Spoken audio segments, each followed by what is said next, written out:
से पूछा हुआ है एशिया में तीसरा सबसे अधिक आबादी वाला देश इनमें से कौन सा होगा। तो तीसरे नंबर पर पूछ रहा है, डायरेक्टली आंसर लगेगा इंडोनेशिया। ठीक है भैया, कौन सा लगेगा? इंडोनेशिया सबसे पहले राइट आंसर होगा तीसरे स्थान पर। इसके बाद नेक्स्ट क्वेश्चन आप सभी की स्क्रीन पर, दक्षिणी अमेरिकी राष्ट्रों में से किस में दक्षिणी अमेरिकी क्षेत्र का सबसे बड़ा वन क्षेत्र है? याद रखिएगा, एस टाइप के क्वेश्चंस एसएससी जीडी कांस्टेबल में सबसे अधिक पूछे जाते हैं। ठीक है, क्योंकि आप लोगों को पहले ही सिलेबस में कहा गया है कि भारत और उसके पड़ोसी देश से संबंधित क्वेश्चंस बनेंगे। ठीक है, तो ऐसा तो नहीं है कि आप लोगों से भारत और उसके पड़ोसी देश में केवल राजधानी और आप लोगों की मुद्रा ही पूछी जाए। ठीक है, याद रखिए करंट अफेयर में कुछ थोड़ा सा इन चीज़ों में देख लीजिएगा पहले ही। तो क्वेश्चन नंबर 22 आप सभी की स्क्रीन पर है, राइट आंसर बनेगा ब्राज़ील, ऑप्शन आपका बी। चलिए नेक्स्ट क्वेश्चन आप सभी की स्क्रीन पर, निम्नलिखित में से प्रायद्वीपीय भारत की सबसे बड़ी नदी में से कौन सी है?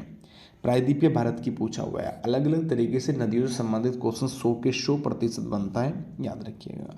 तो 23 क्वेश्चन गोदावरी सभी का यहाँ से राइट आंसर हो जाएगा, ऑप्शन आपका बी।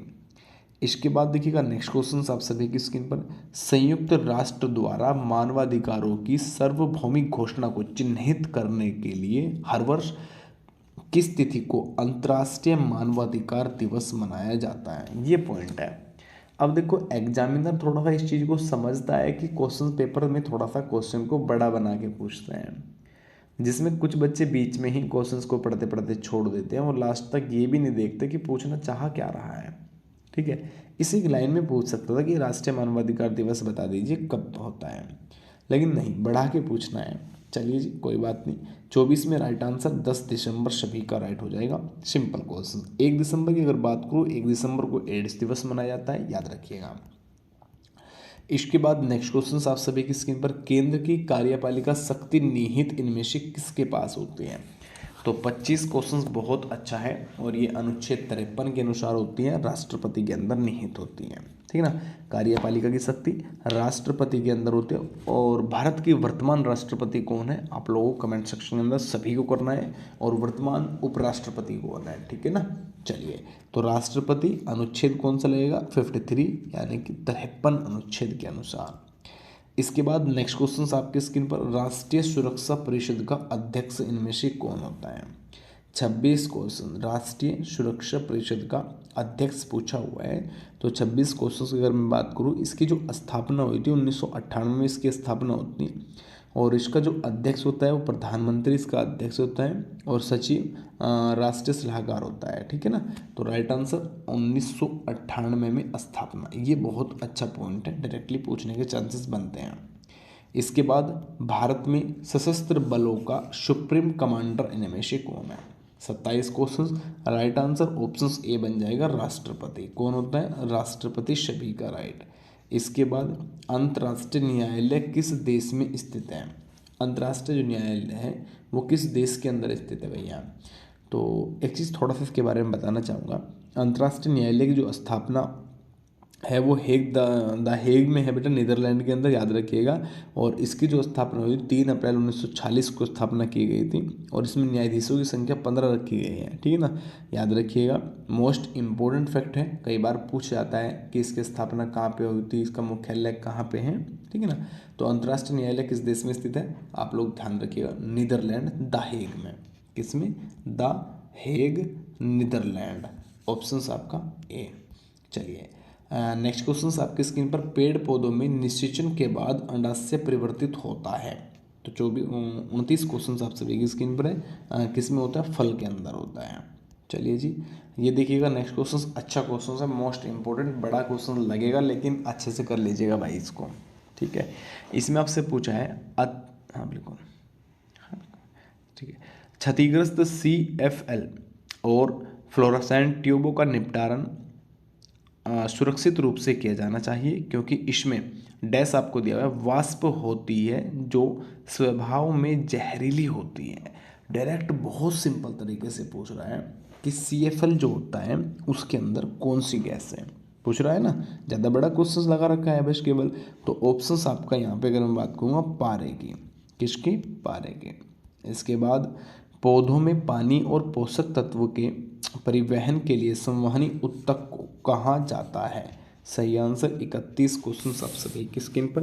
राइट आंसर हो जाएगा जाइलम, ऑप्शन आपका सी। निम्नलिखित विकल्पों में से पुनरुत्पादक बीज उत्पादन पौधे का नाम चुनना है। तो 32 क्वेश्चंस में अच्छा है गेंदा। कौन सा? गेंदा। इसके बाद किसी भी प्रकृति बिल्कुल हटा दीजिए, डबल लगा दीजिएगा उसको और नेटवर्क थोड़ा हाई कर दीजिएगा। हाँ, हो जाएगा अपना। किसी भी प्राकृतिक कच्चे माल के बिना बनाया गया एक मानव निर्मित फाइबर, यह कोयले, पानी और हवा से तैयार किया गया था। यह पहला पूर्ण सिंथेटिक फाइबर था। यह पूछा हुआ है जैव प्लास्टिक, नायलॉन, रेयॉन या फिर polystyrene. 33 question most important, option B लगेगा राइट, नायलॉन। कौन सा? नायलॉन। इसके बाद नेक्स्ट क्वेश्चन आप सभी की स्क्रीन पर देखिए। मैंने आप लोगों को बताया था कि दिवस से संबंधित क्वेश्चन बनते हैं और मुद्रा से संबंधित बनते हैं, राजधानी से संबंधित बनते हैं भाई, ठीक है। तो विश्व हिंदी दिवस पूछ रहा है, बहुत ही अच्छा वाला क्वेश्चन है। अच्छा, अगर आपसे पूछेगा हिंदी दिवस कब मनाया था? 14 सितंबर। कब? 14 सितंबर। लेकिन इसमें विश्व हिंदी दिवस पूछ रहे हैं तो राइट होगा 10 जनवरी, ऑप्शन ए। इसके बाद नेक्स्ट क्वेश्चन आपकी स्क्रीन पर डैश आपको दिया गया है, ने अतिगृहित चरित्र की विरासत के सिद्धांत को प्रतिपादित किया। 35 क्वेश्चन आपकी स्क्रीन पर mostly important, option A Jean Baptiste Lamarck सभी का राइट होगा। इसके बाद rebooting India realising and billion aspirations नामक पुस्तक के लेखक इनमें से कौन है? 100% एक क्वेश्चन पुस्तक से बनेगा। क्या? 100% एक क्वेश्चन पुस्तक से बनेगा। 36 क्वेश्चन आपकी स्क्रीन, ऑप्शन बी लंदन नीलेकणी। इसके बाद याद रखिएगा नेक्स्ट क्वेश्चन, पूर्ण रूप से जीएसटी की सिफारिश किसके द्वारा की गई थी? अब ये तो मैं पढ़ा चुका हूँ भाई पहले भी 37 क्वेश्चन में, विजय केलकर, स्टॉक फोर्स, ऑप्शन आपका बी, ठीक है। अगर नहीं पता था तो थोड़ा सा पढ़ लिया करो। कुछ क्वेश्चंस हिंदी के देख लीजिए जो रिपीटेड होते रहते हैं और बार बार एग्जाम के अंदर पूछे जाते हैं, ठीक है। जैसे कि जो काम करना कठिन हो, वाक्यांश के लिए एक शब्द, ठीक है। ये आप लोगों के सिलेबस के अंदर भी दिया हुआ है डायरेक्टली कि वाक्यांश के लिए एक शब्द लिखना आपको क्वेश्चन चैप्टर भी क्वेश्चंस बनेंगे। तो 129 क्वेश्चंस आप सभी की स्क्रीन पर, राइट आंसर हो जाएगा दुष्कर उसको कहा जाता है, ऑप्शंस आपका ए, ठीक है। पक्षी पेड़ों पर अपना क्या बनाते हैं? नीम बनाते हैं, नींद बनाते हैं, नीर बनाते हैं या नीड बनाते हैं? तो देखिए 30 क्वेश्चन जो आप सभी की स्क्रीन पर है, घोंसला बनाते हैं, सभी को पता है क्या? घोंसला। तो सही आंसर नीड बनाते हैं, ये उसका पर्यायवाची हो जाएगा, ठीक है। नीड का जो अर्थ होता है वो घोंसला होता है, याद रखिएगा। इसके बाद नेक्स्ट क्वेश्चन आप सभी की स्क्रीन पर आ चुका है, अनु का उपसर्ग बना हुआ पूछना है कि अनु उपसर्ग से बना शब्द इनमें से कौन सा होगा। अब प्रॉब्लम यहाँ पे आ जाएगी बच्चों को क्वेश्चन दिखने में कि 3 ऑप्शंस के अंदर अनु दिया हुआ है ना। अनुपमा, अनुतर और अनुचर। राइट आंसर हो जाएगा ऑप्शन आपका ए, अनुचर। भुलक्कड़ शब्द में किस प्रत्यय का प्रयोग हुआ? भुल अक्कड़। क्या बोल रहा है? भुल अक्कड़। तो क्वेश्चन 32 में सिंपल क्वेश्चन है, भुल अक्कड़, अक्कड़ आएगा बेटा, भूल प्लस अक्कड़। तो राइट आंसर आपका ऑप्शन यहाँ पे सी। अच्छा, गीतांजलि का सही संधि विच्छेद कौन सा होगा? गीता प्लस अंजलि या गीत प्लस जली, ये गीत प्लस अन्य? सही आंसर 33 क्वेश्चंस में इसमें आएगा बेटा गीत प्लस अंजलि, गीतांजलि, ठीक है। तो राइट आंसर ऑप्शन आपका डी। चलिएगा नेक्स्ट क्वेश्चन की ओर निकल जाते हैं। सभी मिलकर स्कूल जाता है वाक्य का शुद्ध रूप क्या होगा? सभी मिलकर स्कूल गए, सभी मिलकर साथ स्कूल जाते हैं, सभी मिलकर स्कूल जाते हैं या सभी साथ स्कूल जाते हैं? अब देखिए एक चीज़ समझिएगा, सभी मिलकर, अगर सभी आ गया ना तो फिर मिलकर नहीं आएगा इसमें, सॉरी, अगर सभी आ गया है इसमें तो इसमें बोला गया कि सभी मिलकर स्कूल गए, नहीं, ये तो नहीं आने वाला बिल्कुल भी। सभी मिलकर 7, अब देखिए यहाँ पे सभी आ गया और यहाँ पे 7 आ गया, तो ये यहाँ से कट गया। ठीक है, सभी मिलकर स्कूल गए, ये अच्छा पॉइंट आ रहा है अभी तक, तो ये यहाँ पे हम सही कर लेते हैं। सभी 7 स्कूल जाते हैं। ठीक है, तो राइट आंसर बनेगा केवल और केवल सी, बाकी में सब में दोष दिया हुआ है। ठीक है, चलिएगा। रसोई घर में कौन सा समास होगा? रसोई घर के अंदर समास 35 क्वेश्चन, ऑप्शन बी तत्पुरुष समास लगेगा। ठीक है, क्या लगेगा? तत्पुरुष समास। इसके बाद क्वेश्चंस और अच्छा आप लोगों की स्क्रीन पर, मैं खाता हूँ क्रमवाच्य रूप होगा, क्या रूप होगा? 136 में बेटा मुझे खाया जाता है, मैं खाता हूँ क्रमवाच्य का रूप पूछ रहा है, मुझसे खाया जाता है। इसके बाद मैं रोज पढ़ता हूँ, वाक्य में क्रिया विशेषण का भेद बताना है। मैं रोज पढ़ता हूँ 37 क्वेश्चन, इसमें कालवाचक क्रिया विशेषण आएगा आपका, कौन सा? कालवाचक क्रिया विशेषण, तो सही आंसर सी आएगा। चलिए, डैश आप सभी की स्क्रीन पर देखिए, निम्नलिखित में योजक चिन्ह पूछ रहा है। योजक चिन्ह किसे कहा जाता है? योजक चिन्ह ये होता है बेटा, इसमें ये कब लगता है, एक चीज़ ये ध्यान रखिएगा, जैसे वर्ड हो गया माता और पिता, माता और पिता, जैसे वर्ड हो गया आप लोग रात और दिन, जैसे वर्ड हो गया आप लोगों का सुबह शाम। ठीक है ना, तो इन वर्ड के जो बीच में ये आ रहा है इसे कहा जाता है योजक चिन्ह। ठीक है, तो सिंपल, सबको पता लग गया होगा, राइट आंसर ये है, ये प्रश्नवाचक चिन्ह है। ठीक है, इसके बाद नेक्स्ट क्वेश्चन, घी के दिए जलाना मुहावरे का अर्थ क्या होगा? रोशनी करना नहीं होता बाबू, प्रसन्न होना नहीं होगा। ठीक है ना, 39 क्वेश्चन आप सभी की स्क्रीन पर, खुशी मनाना नहीं होगा। ठीक है ना, सॉरी इसमें देखिए घी के दिए पूछ रहा है, सॉरी, और अर्थ पूछ रहा है मुहावरे का, है ना। तो 139 क्वेश्चन आप सभी की स्क्रीन पर है, सीधा आंसर खुशी मनाना आएगा।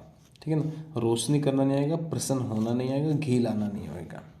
कारण आप लोग समझ सकते हैं, इसमें तो बहुत सिंपल है, घी के दिए जलाना। ठीक है ना, चलिए इसके बाद नेक्स्ट क्वेश्चन आप सभी की स्क्रीन पर, लोकोक्ति का समान अर्थ पूछ रहा है 140 में, तो राइट आंसर हो जाएगा लोक की उक्ति, क्या? लोक की उक्ति। इसके बाद बहुत ज़बरदस्त क्वेश्चंस भैया, ये क्वेश्चंस आप लोगों के कई एग्जामों में देख चुका हूँ, जैसे एसएससी जीडी के अंदर आ चुका है पहले भी क्वेश्चंस। ठीक है ना, 2017-18 की साइट में आया था। उसके बाद यूपी पुलिस 2018 में आया था भैया, यूपीपी के अंदर भी, यूपी ट्रिपल एससी के अंदर पूछा हुआ क्वेश्चंस हैं। और तो और इस चीज़ को ध्यान रखिएगा, ये क्वेश्चंस यूपी पीसीएस में भी आ चुका है, यूपी पीसीएस के अंदर भी क्वेश्चंस रिपीट हो चुका है। चमक उठी सन 57 में वो तलवार पुरानी थी, वो कौन थी? वो झांसी वाली रानी थी। तो सही आंसर 41 क्वेश्चन आप सभी का वीर रस इसमें आएगा, वीरता का उत्साह हो रहा है। ठीक है, सिंपल है, राइट आंसर। चौपाई के प्रत्येक चरण में कितनी मात्राएं होती है? कल पढ़ाया था बेटा, ठीक है ना, 16 मात्रा। कितनी होती है? 16 मात्रा। चलिए, काली घटा का घमंड घटा अलंकार, सिंपल क्वेश्चन से बेटा, इसमें भी बार बार वर्ड रिपीट हो रहा है, तो यमक अलंकार आपका। चलिए, जयवर्ध किसकी रचना है? बहुत अच्छा क्वेश्चन 149 में, तो इसमें 149 में आपका ऑप्शन बी हो जाएगा, मैथिली शरण गुप्त का। कौन सा? मैथिली शरण गुप्त। इसके बाद नेक्स्ट क्वेश्चन आपके स्क्रीन पर, अतीत के चलचित्र किसकी रचना है? तो इसमें राइट आंसर हो जाएगा महादेवी वर्मा, महादेवी वर्मा। ठीक है, याद रखिएगा। तो ये कुछ बेहतरीन क्वेश्चंस थे आज के, बाकी नेक्स्ट क्लास में मिलेंगे कल फिर। और इवनिंग जो 8 बजे की क्लास हो रही है, सभी छात्र उस क्लास को ज्वाइन करना न भूलें, अच्छी क्लास होती है, लाइव क्लास होती है सभी की। ठीक है, चलिए फिर मिलते हैं नेक्स्ट वीडियो में। सभी को नमस्कार, राधे राधे और जय हिंद और जय भारत।